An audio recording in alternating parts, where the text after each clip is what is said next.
कोणताही बाहेरचा कलर न वापरता छान असा स्पंजी केक आज मी बनवणार आहे. तर सगळ्यांचं स्वागत आहे माझ्या यूट्यूब चॅनलमध्ये. केक बनवण्यासाठी इथं मी घेतलेले हे ड्रॅगन फ्रूट आणि छान असं पिकलेले ड्रॅगन फ्रूट. आणि हे बघा, ह्या ड्रॅगन फ्रूटचा कलर गुलाबी आहे. तर आता आहे ना, पहिल्यांदा मी ह्या ड्रॅगन फ्रूटचा आहे ना गर काढून घेणार आहे. ह्याच्यामध्ये ना जो पांढऱ्या कलरचं ड्रॅगन फ्रूट असतं ते जास्त गोड नसतं, पण हा जो कलर आहे म्हणजे थोडासा असा गुलाबी कलर, ह्या कलरचं जे ड्रॅगन फ्रूट असतं ते गोड असतं. हे बघा, छान पिकलेलं आहे. तर अशा ह्या ड्रॅगन फ्रूटपासून मी आज बनवणार आहे केक. तर आता आहे ना, प्रथम मी ना ह्या ड्रॅगन फ्रूटचे असे तुकडे करून घेते आणि मी मिक्सरमधून ड्रॅगन फ्रूट बारीक करून घेणार आहे. कापलेलं ड्रॅगन फ्रूट मी थोडं बाजूला ठेवलेलं आहे आणि इथं घेतलेलं आहे 1 वाटी हा रवा, ही घेतलेली आहे अर्धी वाटी साखर आणि ना अगदी चिमूटभर मीठ घेतलेलं आहे मी हे. तर आता हे रवा, साखर आणि मीठ मी मिक्सरमधून बारीक करून घेणार आहे. आता इथं मी एक भांडं घेतलेलं आहे. ह्या भांड्यामध्ये घातलेले अर्धी वाटी तूप. इथे ना तुपाऐवजी तुम्ही तेलही वापरू शकता, तर मी तूप वापरले. त्यानंतर हे अर्धी वाटी दही घेतलेले आणि इथं घेतलेले अर्धी वाटी दूध. आता हे ना दही, दूध आणि तूप मी छान असं मिक्स करून घेणार आहे. ह्या मिश्रणामध्ये मी ड्रॅगन फ्रूटही घालणार आहे, त्याच्यामुळं मग मी दूध कमी घेतलेले. हे मिश्रण आहे ना मी एकसारखं असं फेटून घेणार आहे. हे बघा, असं फेटून घेतलेले. आता ह्या मिक्सरच्या भांड्यामध्ये मी रवा, साखर आणि चिमूटभर मीठ बारीक करून घेतलेले. तर आता हे जे मी ना तूप, दही आणि दूध फेटून घेतलं होतं त्याच्यामध्ये मी ही रवा, साखर जी बारीक केलेली आहे ती टाकून घेते आणि हे रवा, साखर मी छान असं आहे ना मिक्स करून घेणार आहे, छान फेटून घेणार आहे. इथे ना मी रवा छान असा फेटून घेतलेला आहे आणि आता एक 20 मिनिट आहे ना रवा मी असा बाजूला ठेवून देते. रवा छान असा भिजतोय तोपर्यंत मी इथं केक टीन तयार करून घेणार आहे. तर आता इथं मी केक टीन घेतलेलं आहे, त्याच्यावरती तूप टाकलेले आणि मी केक टीनला तूप लावून घेणार आहे.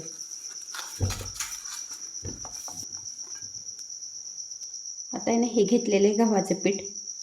तुम्ही ना गव्हाच्या पिठाऐवजी मैदाही वापरू शकता, पण मी आता इथं गव्हाचे पीठच घेतलेले. हे गव्हाचे पीठ आहे ना ह्या केक टीनमध्ये छान असं पसरून घेणार आहे. आता हे जास्तीचं जे पीठ आहे ते मी काढून घेणार आहे. इथे ना मी हा केक टीनही तयार करून ठेवलेला आहे.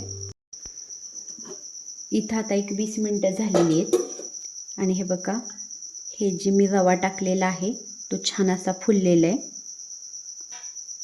आता इथे मी ना अर्धी वाटी गव्हाचे पीठ घेतलेले आणि आता हे गव्हाचे पीठही मी टाकून घेतलेले. गव्हाच्या पिठाऐवजी तुम्ही मैदा वापरू शकता. गव्हाचे पीठ घातल्यानंतर आता हे मिश्रण आहे ना थोडंसं घट्ट झालेलं आहे. तर आता अजिबात गाठी न होऊ देता मी हे मिश्रण आहे ना छान असं फेटून घेणार आहे, मिक्स करून घेणार आहे. इथे ना हे ड्रॅगन फ्रूट मी मिक्सरमधून काढून घेतलेले. तर आता ना मी सगळं टाकणार नाही आहे, जसं लागतंय तसं टाकणार आहे, नाहीतर एकदम जास्त टाकलं तर पीठ एकदम पातळ होऊन जाईल. त्याच्यामुळं जसं लागतंय तसंच मी हे ड्रॅगन फ्रूट टाकून घेणार आहे. आणि हे बघा, हे असं घट्टच आहे मिश्रण, त्याच्यामुळं अजून लागतंय हे. आणि ड्रॅगन फ्रूटमुळे ना हे बघा ह्या केकला एकदम छान असा कलर आलेला आहे.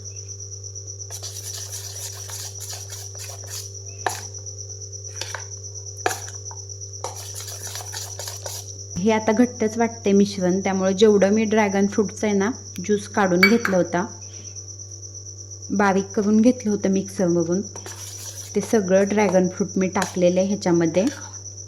ह्या पिठाची ना कन्सिस्टन्सी अशी झालेली आहे, म्हणजे अजून हे घट्टच आहे.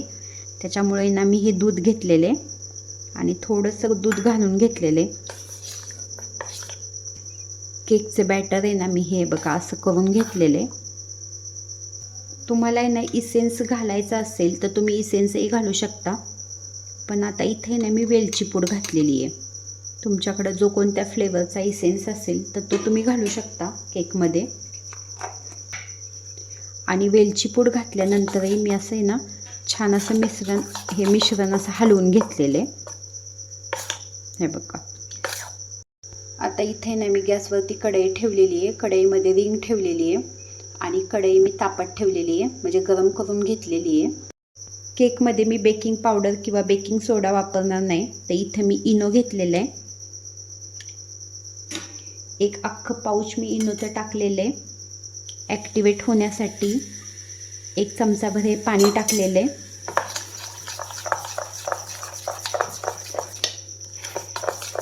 आणि असं हलवून घेतलेलं आहे.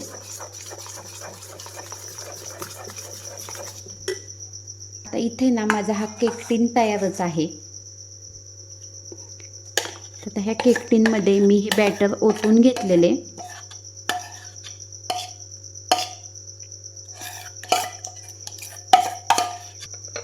त्यानंतर आहे ना हे जे काय आहे ड्रॅगन फ्रूट, त्यांनी ना थोडंसं आहे ना असं डेकोरेशन करून घेतलेले.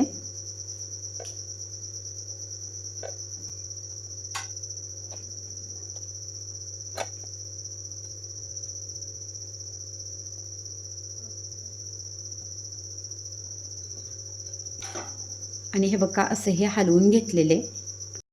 इथे मी गॅसवरती कढई प्रीहीट करायला ठेवून घेतली होती.